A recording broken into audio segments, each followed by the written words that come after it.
Welcome back to my channel. আশা করি আপনারা ভালো আছেন, সুস্থ আছেন। আমিও ভালো আছি। চলে এসেছি আবার একটা নতুন ভিডিও নিয়ে। আজকে ভিডিওতে কী থাকছে সকাল থেকে সেটা অবশ্যই তোমাদের সঙ্গে শেয়ার করে নেব। তো চলো দেখতে থাকো আজকে কি আছে তোমাদের সাথে আমি শেয়ার করে নিই। আজ এবছরের মরশুমে প্রথম পিঠে বানাতে চলেছি। 1 কাপ ময়দা নিয়ে নিয়েছি, আরও 1 কাপ ময়দা দিচ্ছি। আবার যদি আরও 1 কাপ লাগে সেটা আমি লাস্টের দিকে আবার দেব, ঠিক আছে? সেটাও তোমাদের সঙ্গে অবশ্যই শেয়ার করব। তো এরপরে আমি দিয়ে দেবো চালের গুঁড়ো। চালের গুঁড়ো কিন্তু 1 কাপ দেবো। এই যে আমি যে কাপটা ইউজ করছি সেই কাপেরই সব মাপ করে দেওয়া হবে এখানে। তো তোমরা দেখতে থাকো। চালের গুঁড়োটা আমি দিয়ে দিলাম। এরপরে আমি আস্তে আস্তে অ্যাড করব হচ্ছে সুজি। তোমরা সবাই জানো সুজি দিলে কিছুই না, জিনিসটা নরমও হয় এবং ক্রিস্পিও হয়। তো সুজিটা আমি অ্যাড করে দিচ্ছি।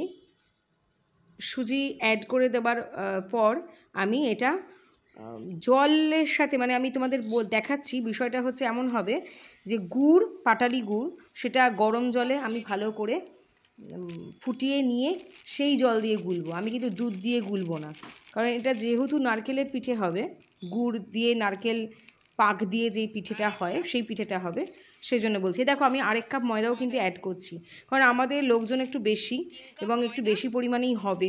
তো সেই জন্য আমি আরও 1 কাপ ময়দা অ্যাড করলাম। এবং সুজি কিন্তু আমি 2.5 কাপ করেছি। এই দেখো সেই যে ফোটানো যে জলটা, মানে জল মানে এটা কিন্তু গুড় দিয়ে ফোটানো। তো গুড় দিয়ে ফোটানো জল যেটা, সেটা এই যে ফোটাচ্ছিলাম সেই ফোটানো জলটাই আমি দেখালাম। তো এবার ওটা হয়ে গেছে। এবার আমি যেটা করছি, এলাচ দিয়ে, 2টো এলাচ দিয়েছি আমি এর মধ্যে। এলাচ দিয়ে আমি নারকেলকে পাক দিয়ে নিচ্ছি। এবার এটা কিন্তু আমি যেটা দুধ পুলি হবে তার মাখার যে পরিমাণটা সেটা বলছি। এখানে আমি দিয়েছি হচ্ছে 1 কাপ ময়দা আর 2 কাপ চালের গুঁড়ো, ঠিক আছে? এই রেশিওতে আমি করব। সেটা গরম জল দিয়ে আমি মেখে নিয়েছি। এবার পাটিসাপটা আমি বানাচ্ছি। দেখো এরকমভাবে পাটিসাপটা কিন্তু যদি পরিমাণটা, মানে এবার তুমি যেটা গুলবে জল দিয়ে ওই রকম পরিমাণ মতন থিকনেসটা দেখে নাও। এই হচ্ছে থিকনেস, এইরকমই হবে বিষয়টা।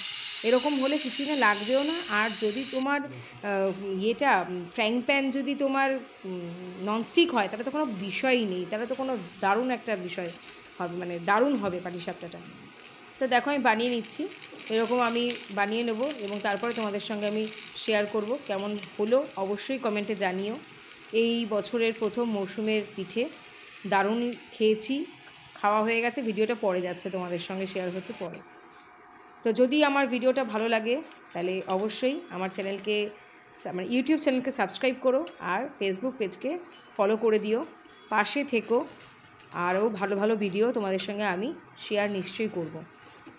এবার কৌশিক হেল্প করছে, আমি দিচ্ছি, কারণ হাতের মধ্যে তো ওই নারকেলের পুরটা দিচ্ছি, বারবার হাতটা ঠিক ইয়ে হয়ে যাচ্ছে, সেই জন্য কৌশিক ওখানে হেল্প করছে। ওদিকে দেখো পাটিসাপটা কতগুলো হয়ে গেছে অলরেডি। তোমাদের সঙ্গে অনেক পরে এটা আমি শেয়ার করছি, অলরেডি অনেক কটা হয়ে গেছে। তারপরে ভাবলাম না, তোমাদের সঙ্গে শেয়ার তো করতেই হবে, নয়তো অর্ধেক শেয়ার করা হবে, অর্ধেক তো করাই হবে না। দুধ পুলিটা সেরকমভাবে শেয়ার করতে পারিনি। দেখো চেষ্টা করেছি করবার, কতটা হয়েছে তোমরাই আমাকে কমেন্ট করে জানিও। এই যে দেখো পাটিসাপটা রেডি। অনেক কটাই বললাম হবে, তো এদের ওদের তাদের দিতেও লাগে, ওই জন্য এরকম করেছি। বেশি করেই করি প্রত্যেকবার। আমিও প্রচণ্ড ভালোবাসি খেতে। তোমাদের সঙ্গে শেয়ার করে নিলাম পাটিসাপটা। এবার চলে আসবো দুধ পুলির কাজ করতে।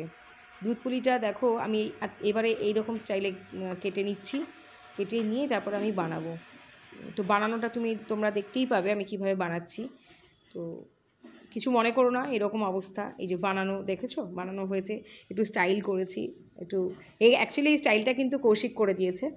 আর আমি এই যে এখানে ভরছি, ভরে মুড়ছি, কৌশিক তারপরে ওইটা স্টাইলটা করে দিচ্ছে চামচ দিয়ে কি সুন্দর করে।